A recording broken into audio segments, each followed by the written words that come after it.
After the breakup, one word from Vanessa, and nobody in the industry dared to hire me. Her clique of rich, mean girls finally felt safe enough to vent their dissatisfaction with me.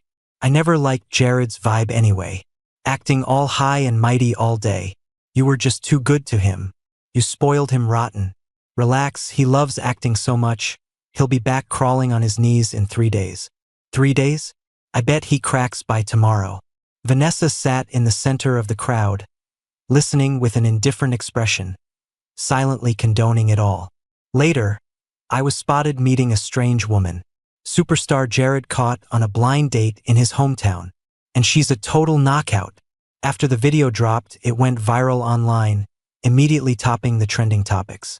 The studio lot was freezing in the dead of winter, a bone-chilling cold permeated every corner. My hands pressed against the rim of the lake, which was crusted with ice. My thin costume was already waterlogged. I took a deep breath and sank back to the bottom of the lake.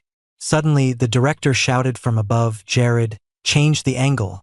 I'm cutting to a close-up. I need to see that emotion the instant you open your eyes." I climbed out of the lake, shivering uncontrollably. My assistant, Molly, rushed over to wrap a thick blanket around me. During the break, I overheard 2 extras whispering, "Is it true? Pale Moon starts shooting next week. Can they really replace the male lead now?"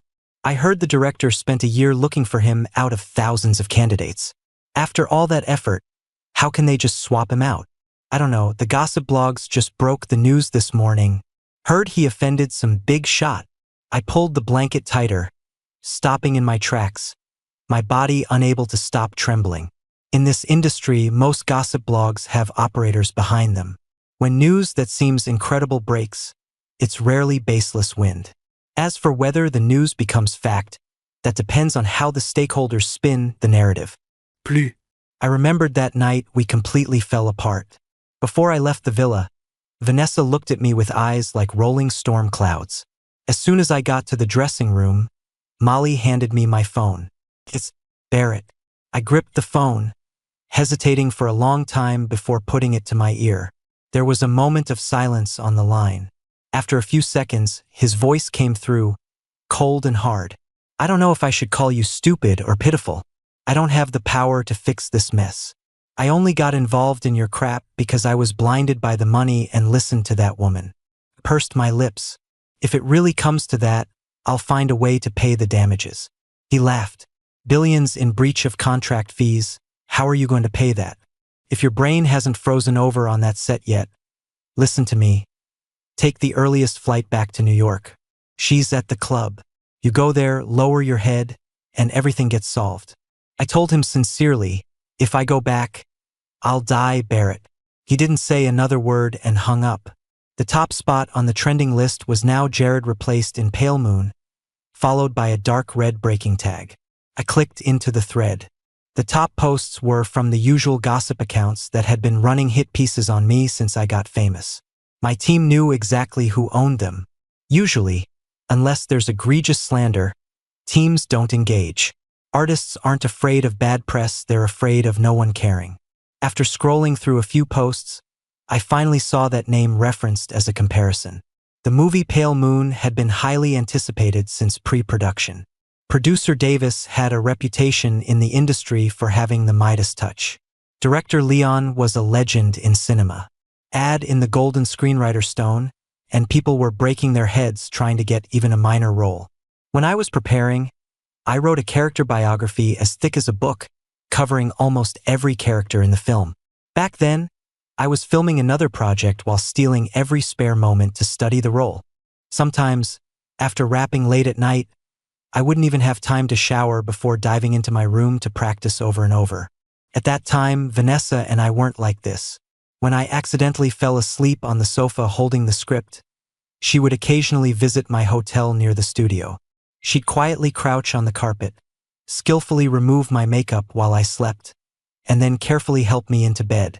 She knew better than anyone how much effort I had put in to get cast in Pale Moon. The day I found out I got the lead, I pretended to be calm on the outside, thanking the director with a normal expression. But back at the hotel, I hugged Vanessa tight. She flusteredly hugged me back, letting me hold on for dear life. Laughing, I extended my hands to mimic the director for her. You know what? He held my hand and said, "Jared, thank you for letting me see you. You were born for Pale Moon. There is no second choice." Leon himself certified it. I am the lead he was looking for. Me and no one else. Vanessa held my face, stood on her tiptoes to kiss me, a smile on her lips. Amazing. Maybe because she knew me best. She knew exactly where my weak spots were. That's why this cold knife could cut the deepest. A host known as the industry's Mr. Nice Guy sent me a text specifically to warn me. "Jared, prepare yourself. I heard the other party is a wealthy heiress with a background, but she also has connections in the PR world." The wealthy heiress was Vanessa. The head of the Sterling Group was also Vanessa. But none of that compared to the identity she rarely showed people. I still remember the moment I stepped out the door that night. Vanessa was sitting on the sofa behind me. She didn't move, but her voice was like ice. "Jared, as long as you bow your head and admit your mistake, and make that person go back to wherever they came from, I'll let bygones be bygones." Facing the cold wind, I looked back at her with a smile, my unshed tears falling into the night. "Miss Sterling is generous, but I'm bored. Let's break up amicably. Don't make it ugly." She looked like she wanted to strangle me, but she kept her chin raised, staring at me coldly. "Walk out that door and there's no turning back for us. Think it through." I had thought it through. Between her and me, there was no turning back and no way home. It's just that, as cool as I looked walking away that night, I looked equally pathetic now. In this circle, news travels so fast you don't have time to react. Forcing myself to pull it together, I let the makeup artist and stylist prep me, then got in the car to head to a scheduled brand launch event.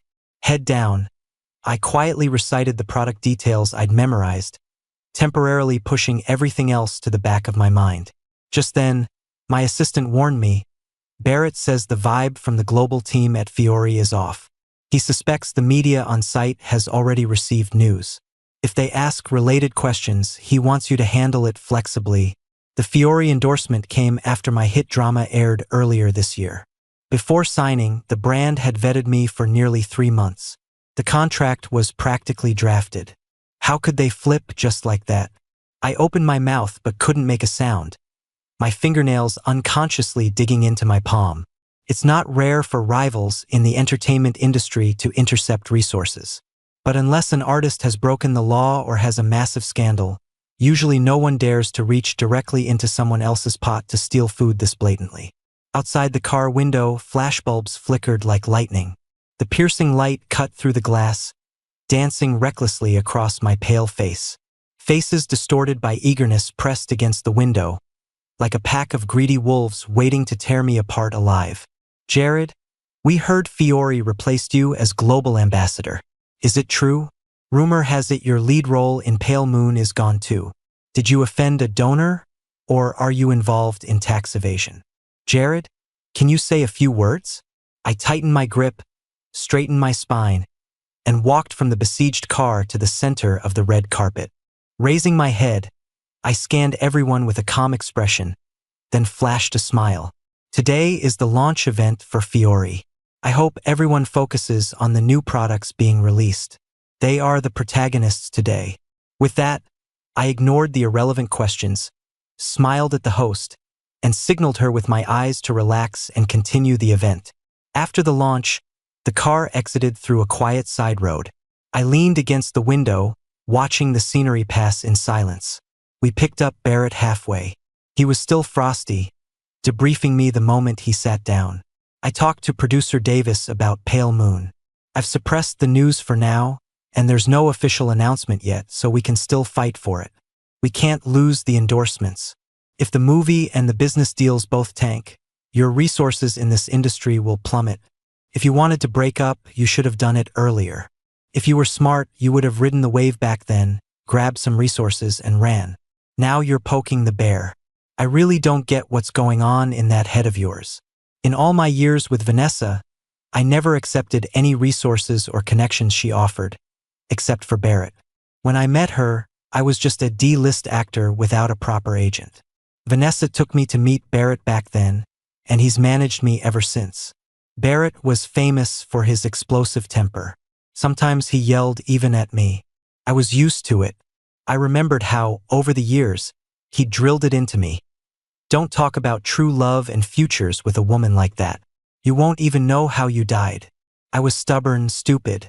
I had to hit the brick wall until I was broken. I had held on until now, just one step away from my dream. At first, it was to prove myself. Later, gradually, I tasted the success of my career and became obsessed with winning. When Vanessa's massive hand came down to cover the sky, I had almost no room to fight back. I was still unwilling to give up. I hadn't reached the peak I had aspired to all those years ago. A few days later, Barrett told me the producer of Pale Moon was at the Imperial Club. I drove over immediately. When I was with Vanessa, she brought me here many times. The waiter saw me, bowed out of habit, and invited me in without reservation. When I pushed the door open, Barrett was already half drunk in the private room. Seeing me standing there in a daze, he laughed coldly. What are you standing there for? Do I need to teach you? Thanks to Vanessa, I had rarely needed to schmooze or attend these kinds of business dinners over the years. I awkwardly poured wine, awkwardly smiled, and fawned. Producer Davis, director Leon, I've prepared for Pale Moon for so long. I almost treat it as the next milestone of my life. I can say with confidence, as long as you two don't give up on me, I won't let you down. I can see the blood and sweat you've put into this movie. Are you really okay with letting it go? Are you okay with letting it shine with a flaw? Around the table, everyone watched us in silence. Director Leon averted his eyes, looking pained. Producer Davis pushed up his glasses, stood up, picked up his wine glass, tapped it against mine in the air, and downed it. Jared, I hope you find better opportunities. We just don't have the fate this time. At this point, any smart person would know what that meant. Outside the room, Barrett leaned against the wall, lit a cigarette, and pointed to the end of the hallway. Jared, I've managed you for years. Because of that woman Vanessa, I've cursed you out plenty. I was afraid you'd break up with her, but also afraid you'd get too tangled up. I calculated your downfall, but I never expected you to pull a stunt like this. Not even God can save you now. The real God is right over there. It's the last chance for your career. Your choice. That private suite at the quiet end of the hall. I knew it better than anyone. Vanessa, I'm telling you, after this whole sequence of events, he'll definitely come back kneeling and begging you within 3 days. He's just an actor in a dirty circle, addicted to putting on airs. Looking all high and mighty all day. I've hated his guts for ages. You were just too good to him, spoiled him beyond belief. That's why he dared to go out and embarrass you. The speaker was Vanessa's best friend, Chloe. I still remember the first time we met. She was friendly enough, calling me little brother and asking where I was from. Later, seeing me appear with Vanessa, she became exceptionally harsh toward me over the years. But usually, she wouldn't judge me this sharply in public. Back then, perhaps relying on Vanessa's favor, if Chloe dared to say one word about me, I'd fire back 10. I usually left her speechless, and Vanessa would always smile watching me, indulging me. But now she let Chloe say whatever she wanted. In the dim room, the people and objects were all excessively luxurious. The woman surrounded in the center remained silent, quietly playing with a silver-gray lighter in her fingers. 3 days? I bet he won't last until tomorrow. If you ask me, give him a taste of his own medicine. When he comes back, sweet-talk him until he can't leave you, then dump him. I gazed at Vanessa, that face I had spent nights whispering against, everything I had loved until there was no way out. In this moment, the winter wind rushing through the hall seemed to pierce right through my chest. I didn't listen anymore. I turned and left. Inside, the woman sunk into the sofa finally deigned to tap the table, speaking faintly. It's not your place to dictate how I do things. She glanced at Chloe with warning eyes. I remember telling you to watch your mouth in front of me. Did a donkey kick your brain? Oh, look at you, the great romantic, still defending him. Vanessa glanced at her lazily, stood up, grabbed her coat and walked out. Someone nudged Chloe's arm. Cut it out. I thought you liked Jared. Didn't you give the idea for his birthday gift that one year? Chloe took a deep breath, watching Vanessa leave. No way. A filthy outsider looking down on everyone all day. Damn fake nobility. He thinks our money is dirty. I get annoyed just looking at him. Why did you have to poke the bear right now? Can't you see she doesn't want to break up with Jared at all? She's Vanessa Sterling. Have you ever seen anyone stomp on her face and walk away unscathed? Isn't it precisely because that person is Jared? Chloe didn't speak again. She watched Vanessa's retreating back and exhaled a puff of smoke. When I met Vanessa, I was just an extra on set. Back then, talent scout was still a glittering profession. Sharp eyes outlined the innocence and dreams of countless boys and girls, including mine. The memory of being chased down the street by a scout was old now. I only remember his praise. You were born to be a star. I was confident and bold then. I was great at school. How hard could acting be? Don't tell me acting doesn't need education. Aside from talent, acting is about learning and diligence. I learned everything quickly and well. Acting was no exception. If nothing else, I'd use brute force study tactics. Once I had money, I'd go to acting school. It wasn't a problem. Unfortunately, scouts only discover they don't cultivate. After that, it was sink or swim. Even roles I won through auditions could be snatched away halfway. It wasn't until the third time Vanessa came to the set that she properly tapped my shoe with the tip of her high heel. Follow me. I'm rich. Whatever movie you want to shoot, I can get it for you. I heard she was a wealthy heiress from New York. Her best friend was inside fawning over the female lead, while she stood outside, frowning impatiently. She looked like she would never come to a place like this again, yet she came 3 times in a row. I looked up at her. She was truly beautiful, beautiful enough to make one lose focus. I ignored her, looking down to pick at my tasteless boxed lunch. You're bluffing. She smiled but didn't speak. Extras passing by asked for her autograph, but she pointed her chin at me. This is my artist. Don't look down on him eating a $3 lunch right now. Believe it or not, he's going to be red-hot famous one day. By then, his autograph will be worth gold. The blushing girl turned her notebook toward me. Dizzy, I wrote my name in neat print. That was the first time in my life I gave an autograph. I signed countless times after that, but I never felt that heart-pounding joy again. She said I would be famous not because she had confidence in me, but because making someone famous was too simple for her. It was something she could do with the lift of a finger. When she pursued someone, she was open, arrogant, and persistent. I looked at her again and again, then laid it out. I'm going to be a big star. Can you handle a secret relationship? She looked amused, yet compromising. Small guts, big appetite. It wasn't until many years later that I understood how massive her power really was. Even during our most passionate times, I never tried to pry. I only knew that a casual complaint from me, a single phone call from her, and the next second, resources I couldn't even dream of would be delivered right to me. She didn't care about rules or fairness. Everything was at her whim. I stared at the script placed in my hands, the male lead role that had already been cast but was temporarily revoked for me. For a long time, I sat in silence, not knowing what to say. She didn't think these things were worth thinking about, but she was willing to explain patiently. We exchanged a project of equal resources with him. You don't have to worry about it. The other party is very satisfied.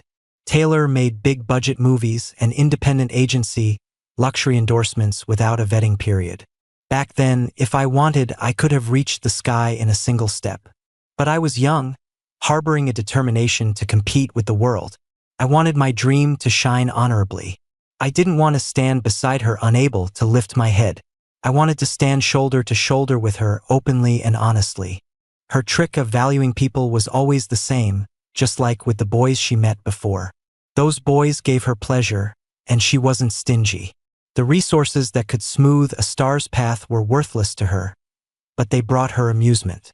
It was a good deal, and it required 0 effort. After hitting a wall a few times, she glanced at me and said dully, "Fine, suit yourself." Eventually, I exploded in popularity during that hot summer due to a phenomenal period drama. The price of fame was separation. That year, I could count the times I saw her on one hand. Often, she was the one waiting for me. Occasionally, when she couldn't wait, she'd fly back. Until that one time, I went to film in the remote mountains, and she suddenly blocked me on everything. After wrapping, I took half a month off and flew to New York to coax her. In love, she was arrogant, but surprisingly easy to soothe. I just dragged my suitcase and stood in front of her door, and she surrendered. I used 8 years to go from being dispensable in her heart to becoming a towering tree nourished by flesh and blood, difficult to uproot. And these roots planted deep in her bones and flesh also entangled my soul. I didn't understand then. Even after she started caring, she wasn't really satisfied with my job, yet she was willing to fully support me. It wasn't until that argument that I understood why.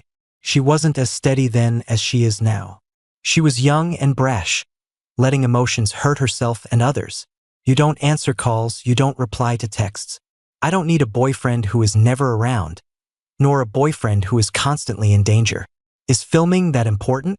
You don't even care about your life? What am I to you? A stranger? An outsider? You can't show me off and you don't use me. If it's like this, why bother dating? We both held our ground, opposing each other like a silent tug of war. I peeled myself open, craving validation. I act like my life depends on it. I want to win awards, many, many awards. That way your mother won't look down on me. I always think if I have a certain social status, only then can I be worthy of you. What else can I use to compete? Except for this path of acting, I have no other ladder to the sky. She just looked at me coldly. Even if you win every award in the world, so what? Who cares about those worthless things? You want status? You want awards? It's just one word from me. You make yourself so pathetic. What are you actually after? If you truly wanted to stand by my side, you should have thought about how to walk the path I planned for you, instead of wasting time on these meaningless things. Her words were too heavy, they smashed the wound until it festered. She lowered her head and apologized over and over. She never needed to apologize in her life. She used almost a lifetime's worth of apologies on me. What was I after? Many times I wanted to ask myself, what was I after? Seeking true love isn't profitable. Seeking money isn't worthy. Vanessa, you always asked me, what are you to me? This is the answer. My dream, which I once cherished so dearly, was used by me as a bargaining chip to love you. The car drove out of the club parking lot. As it turned, I looked out the window. A person stood under the street lamp, wearing a long black coat, a scarf loosely draped around her neck. The cigarette in her fingers flickered. Her gaze looked straight at me. This was the first time we'd seen each other in all these days of panic. The security at the gate automatically stopped the car for her. She walked over. Her expression was cold, her tone thin. You came to find me. Why didn't you come in? I looked at her through the window, a foot of distance between us, forcing me into a dead end. Is this what you wanted to see? She crushed the cigarette in her hand, a cold sneer appearing on her lips. Jared, all these years, did you really think about a future with me? Your eyes only see your dreams, only those worthless awards. You know my family doesn't like you. They mind your job. If you wanted to act, wanted to stay in entertainment, I blocked everything I could for you. If you had just taken the awards you needed earlier, you wouldn't have regrets. You could have come to my company or any unit you wanted. But did you ever think about taking a step back for me? I chuckled softly, turning my head to look the other way. The car window reflected my red-rimmed eyes. At this moment, I couldn't clearly define the boundary between love and hate. It was only now that I finally understood. All our efforts over the years were actually pulling us in opposite directions. If she had Twitter, she could open it now and see the suffering I was enduring because of her orders. The hashtag Jared is a sugar baby, blacklisted by his sponsor, had been hanging on the trending list for half a day. But she wouldn't. Her life was high above, ignoring the mundane world. Even her social media account was registered by me, pestering her in the very beginning. To this day, she surely couldn't remember that old password, nor could she retrieve the account. I wiped the tears from under my eyes and turned to smile at her. I'm sorry. Took me so many years to say this. We really aren't right for each other. The car drove away. In the rearview mirror, that person became a lonely black dot, desolate in the wind and snow. My heart felt torn into fragments, reason and emotion tugging at each other in my mind. For a moment, I wanted to run back to her regardless of everything. To hell with eternity. Life is about getting drunk today while there is wine. My phone chimed timely. A message came in. I can help you solve all this. My fingers swiped a few times, typing out a reply, the tone full of mockery. Chloe, don't tell me you've been targeting me all these years because you have a crush on me? She replied quickly. 2 messages popped up instantly. What if I said yes? She didn't dare tell you, did she? While you were under siege, she met one boy after another. All marriage candidates her mother likes. Skipping that message, I replied to the previous one. What if I said yes? Lukewarm with a sincere tone. Then you really are cheap. Because of the uproar after my new drama wrapped, almost all my business activities and film projects were suspended. But fortunately, no brands issued termination statements, which meant I didn't need to pay sky-high penalties yet. On one hand, I hadn't committed any crimes. On the other, the so-called black material was confusing and unverified because the leakers didn't dare release any information about Vanessa. After staying in my empty house for a few days, deciding to go home to rest was a split-second decision. Because of filming, I hadn't been home to celebrate the new year properly in nearly 10 years. The plane landed in Minnesota. My hometown welcomed me with sky-filling snow. The frozen world was welcoming wave after wave of winter tourists.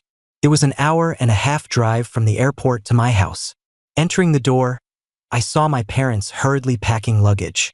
Under their astonished gazes, I took off my scarf. Where are you going? My mother clapped her hands happily, circling me, looking me up and down. How come you're back? I was thinking your dad and I would go see you. I smiled, resting my head on her shoulder, unloading the burden from my body. They had seen the news and were afraid I was having a hard time alone out there. My father, a man of few words, sat at the table, pretending not to care as he glanced at me several times. Good that you're back. Let's have a good new year. In that moment, I realized how selfish I was. I shattered myself outside, and they stitched me back together without complaint, tirelessly, anytime. Just like that year, when they took their awkwardness and helplessness all the way to New York to meet that noble lady. Before the meeting, I was immersed in complacency, thinking the struggle was ushering in the light. So much so that I ignored the inescapable humility and fawning they displayed in front of Vanessa's mother. Then a phone call summoned Vanessa away. The poised, elegant lady smiled at my mother and asked, "You must be very proud to have raised such a son, right?" Only in this moment did my mother puff out her chest, showing off the pride she held in her palm. Yes, ever since he was little. Her unfinished sentence was interrupted. The woman put down her teacup and continued. He was able to climb up to a family like ours without any effort. My mother smiled and held my hand, using the greatest grace of her life to swallow all the humiliation. It was only then that I knew what kind of effort Vanessa had put in for this unequal meeting. I didn't know how she persuaded her mother, and she would never know that in the short 5 minutes she was gone. All her efforts, and the rest of our lives, were burned to ashes in an instant. A few days later, Molly called me in the middle of the night. "Jared, you're trending again." I opened Twitter. There were 4 or 5 topics related to me occupying the top of the list. The hashtag #JaredBlindDateBeauty was blatantly hanging at number 1. The video showed me talking to a strange woman in a noodle shop, leaving together and getting into a car. Fortunately, the person filming had heavily pixelated Lily's face. People who didn't know her well wouldn't recognize her. Maybe it was the atmosphere, but it was misunderstood as a blind date. Lily's face floated in my mind. The little girl who used to hide behind me when bullied had now grown into a graceful traditional Chinese medicine practitioner. Only when facing me, she would still blush awkwardly. Auntie said, your stomach isn't good. Come to the clinic when you have time." When leaving, She smiled and said, Jared, the you I know is brave and unyielding. I've watched all your shows. You are amazing. A temporary landing isn't the end. The soaring eagle never drops its ambition. I believe you will climb the peak again. Mom, really? Was my condition that bad? I never thought of giving up, I just hadn't found a way out yet. It wasn't until I stood in the live stream room that I felt a bit dazed. That day, I tactfully reminded the town mayor. I was blacklisted, and the reason wasn't pretty. I was afraid the controversy would affect the stream. He waved his big hand. Fear what? Who cares what big shot she is? Can her hand reach all the way out here to the boonies? I know you're a good kid. You're willing to come help our farmers. Behind you stand the people. No one can touch you. The comment section instantly flooded with people. Besides fans concerned about my whereabouts and haters, there were passers-by watching the drama. Isn't this the soft rice king Jared who cheated? The mooch among mooches. A real man. Why is he selling goods now? No way, actors aren't acting anymore? They're becoming influencers? Can you actors stop doing sales? My God, next time I watch your show, I'll just picture you selling stuff in a live stream. It breaks the immersion. What sales? Are you blind? This is charity aid for farmers. He's not earning your money, and nobody forced you to buy. Watching the surging comment section, I replied gently, it's okay. Although I'm not doing too well, the products from my hometown are very good. These are wild hazel mushrooms, picked and dried by hand. No additives. This is dry sausage. They say it takes 3 pounds of pork to make 1 pound of this air-dried sausage. You can break it and eat it directly, slice it for an appetizer, or make clay pot rice or stir-fry. It's super delicious. People kept spamming the chat. When I saw the words pale moon, I paused. I continued introducing products with a normal expression. Before the broadcast, I had visited the sites with them for 3 or 4 days and spent the nights preparing materials. I could recite the details of almost every product backward. The live stream continued for 2 days amidst a mix of curses and praise. Until the 3rd day, clips of the stream from different angles suddenly exploded on the internet. The most viral clip was me smiling at the camera saying, I'm not doing too well, but my hometown's products are very good. All my past achievements and history, my obscure actions, were dug up and reinterpreted. Many people commented below, Jared, you are good. You are very good. And your family's stuff is good too. On the 3rd day, catching everyone off guard, the inventory of 20,000 orders sold out within seconds of opening. The host beside me was a young guy who had returned to his hometown to work. Seeing this, he almost cried. Only then did I bend down to look closely at the comments. I'm crying. Jared, with this kind of perseverance, you'll succeed at anything you do. Have you ever seen a celebrity live stream where they explain the origin of a product so seriously? If you didn't say he was a star, I'd suspect he went and farmed it himself. Who the hell is trying to ruin our Jared? You guys have been digging for days and haven't found any dirt. Doesn't that prove something? Huh? No dirt? Isn't being a sugar baby dirt? LOL. He's so handsome. Oh my God. Even without makeup. I smiled silently. The massive malice was being compressed into a corner by the influx of kindness, becoming something I didn't need to care about. More and more people flooded the room. I struck while the iron was hot and continued introducing products. We still have wuchang rice. Please feel free to order. The soft voice came from the phone. Vanessa tossed the phone onto the desk, then picked it up after a while and propped it up. Barrett opened the door and entered, seeing her expressionless face. He's an actor. What were you thinking? Letting him do this kind of live stream? This isn't about what I think. Shouldn't I ask you? Barrett looked at her. Isn't it you who forced him until he couldn't get roles or business deals? He and Jared were in the same boat, both backed into a corner. That day in the private room at the club, before Jared arrived, Barrett had drunk a lot of wine while fawning over them. Since gaining a foothold in the industry, especially with a giant Buddha like Vanessa standing behind him, he had never been this servile. Producer Davis, director Leon. He had held up his glass, smiling. Didn't we agree to use our Jared? You personally decided on him as the lead. No one knows better than you how suitable he is. How did it suddenly change? You two tell me, is there any wiggle room for this movie? Can I bear it? Beg for it? People at the table advised him. He had so many artists under him, Jared was just one. If he's discarded, he's discarded. Barrett thought to himself, he's different. Jared is different. The first time he saw Jared, a boy in his early 20s, he truly was born to be a star. 6'1", a devastatingly handsome face, but with eyes that were utterly cold, and an ambition that couldn't be extinguished. Before meeting Barrett and Vanessa, he was squeezed out everywhere. Roles he had secured were snatched away at will. He couldn't even get a role as a face-showing servant next to the lead. Others were doing internships, he was taking extra work everywhere.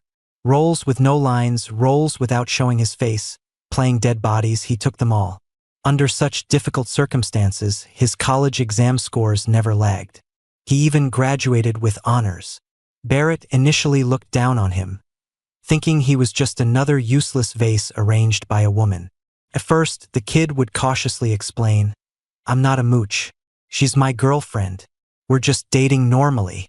Seeing Barrett ignore him, he stopped explaining, overturning all prejudices with one achievement after another.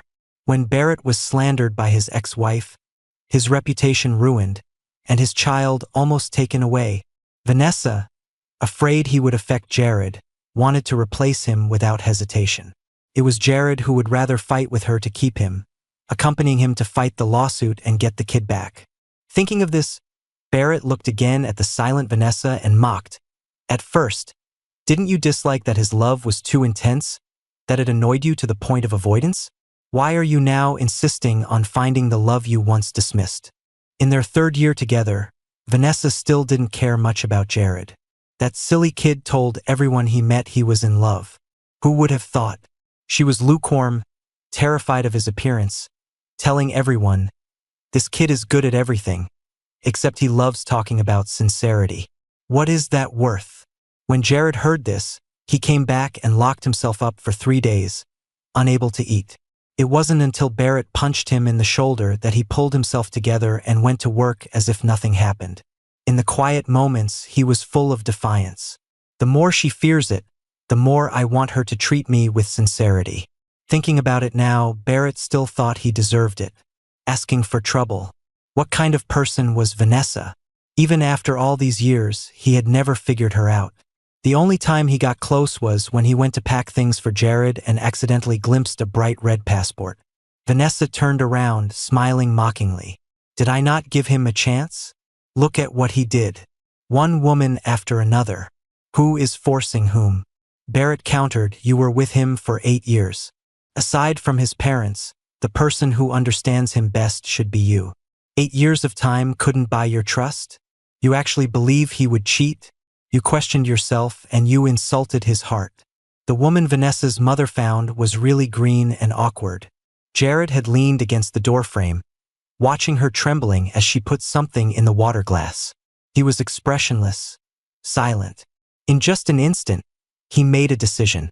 Subsequently, a photo of Jared entering and leaving a hotel with a strange woman went viral online. Someone like Vanessa, her class, her identity destined her to naturally lack too much empathy.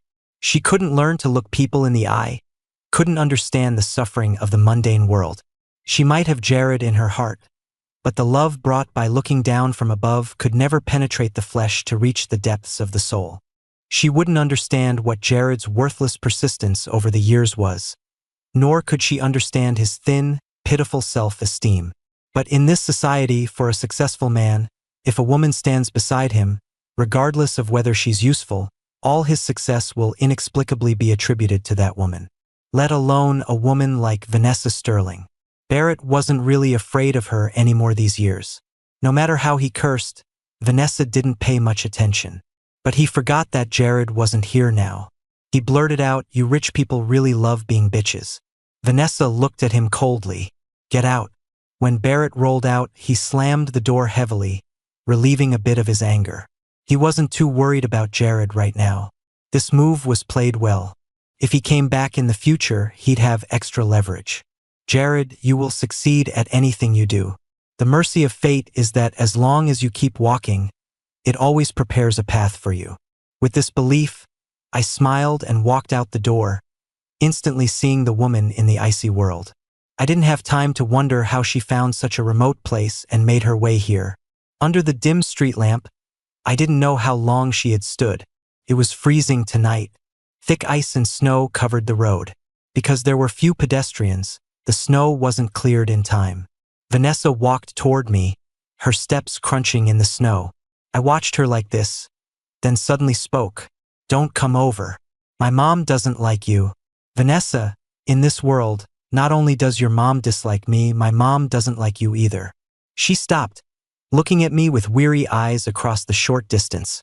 "Jared, show me the place where you grew up."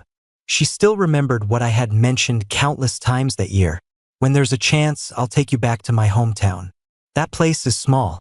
We can hold hands on the street and no one will recognize us." When I loved to the extreme, I wanted to tell her all the past she hadn't been part of. Preferably measuring the land I grew up on inch by inch, bringing her to see it in person. But back then, she had little interest. Maybe she felt it was a burden. And now, after the breakup, it was a silent walk, one following the other. Vanessa stopped at the hotel entrance. She was used to luxury hotels, places costing thousands a night at the minimum. The place in front of her, $40 a night, was incongruous even with the shoes on her feet. But this was already the best hotel here, the only business hotel. She turned to look at me, her gaze seeming to cross 1,000 mountains and rivers. "Jared, come back with me. After we go back, do whatever you want." Between us, crossing my arms, I looked up, smiling and interrupting her. "Did the matchmaking go well?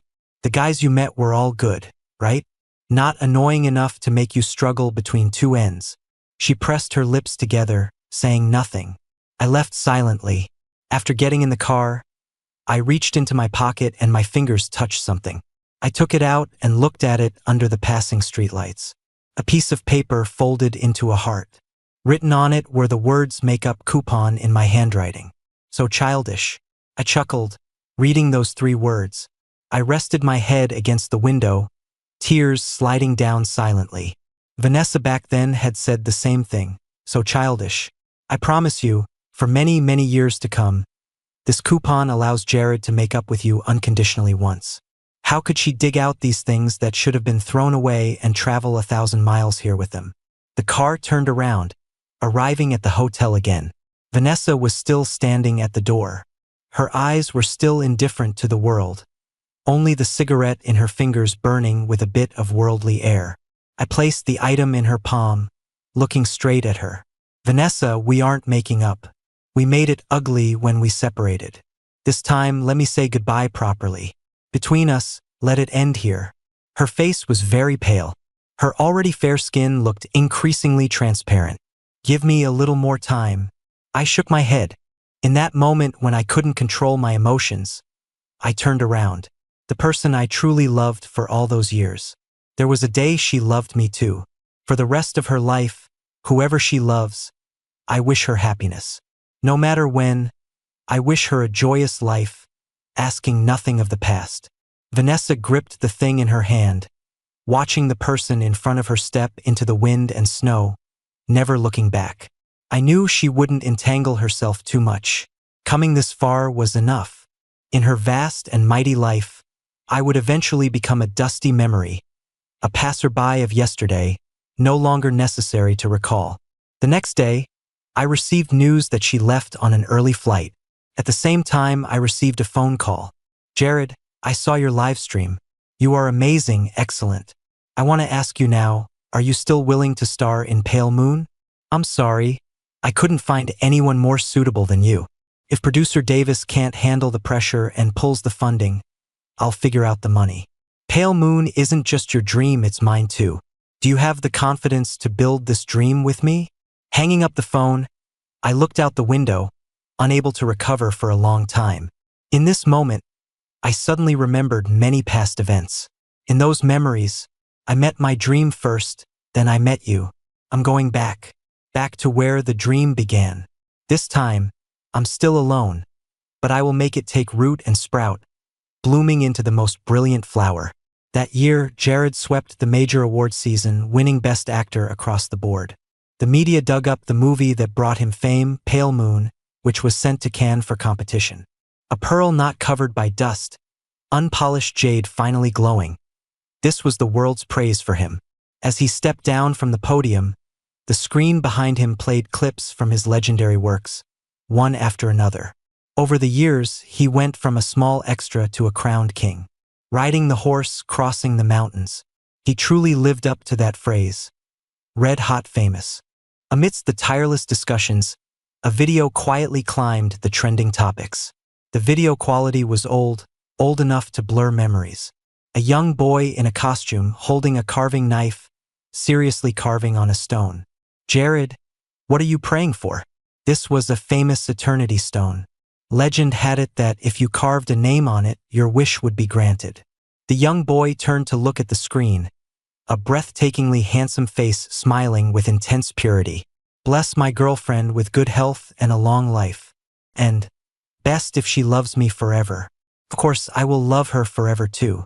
The title of the video was simple, yet it clarified a rumor from many years ago. Not a kept man, no sponsor. He just had an unparalleled romance. Vanessa re-registered for Twitter. She rarely logged in. When she saw the video, her steps paused. She stood there for a long time. Overwhelming love rushed in, wrapped in the passage of time. Vanessa held her phone and suddenly laughed softly. The room was silent, you could hear a pin drop. Regret was about to drown her to death.